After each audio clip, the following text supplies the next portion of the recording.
Most people think this is an ink illustration. But did you know this artwork wasn't actually drawn?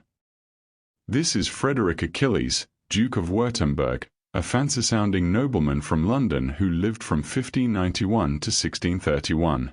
This artwork was produced by Albert Orbelin, a 19th-century French academic painter, based on the Duke's portrait from before his death in 1631. That's about 130 years before the Industrial Revolution, and more than 300 years before modern electric printers were invented. So how was this even possible?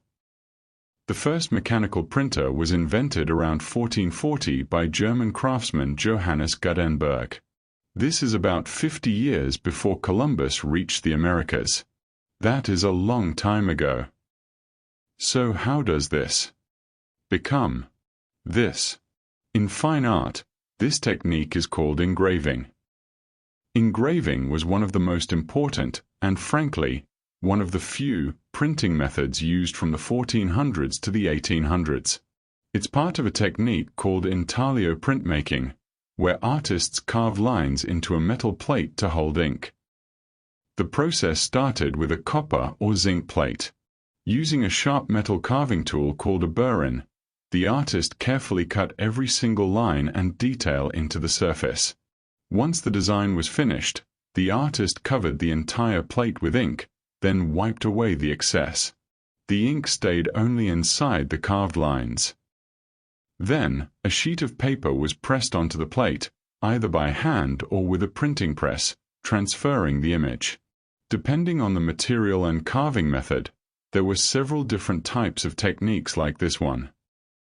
The amazing part: the printed image always comes out reversed. That meant artists had to imagine the final image backwards and carve the design in the opposite direction. This technique completely changed how people shared images.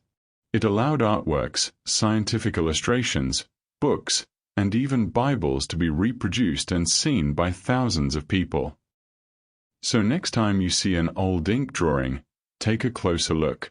It might actually be the result of hundreds, or even thousands, of carefully carved lines and dots on a metal plate.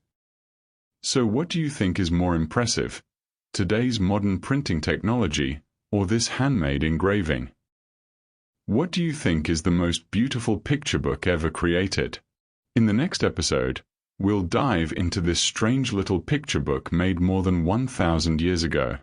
Subscribe so you don't miss the next discovery.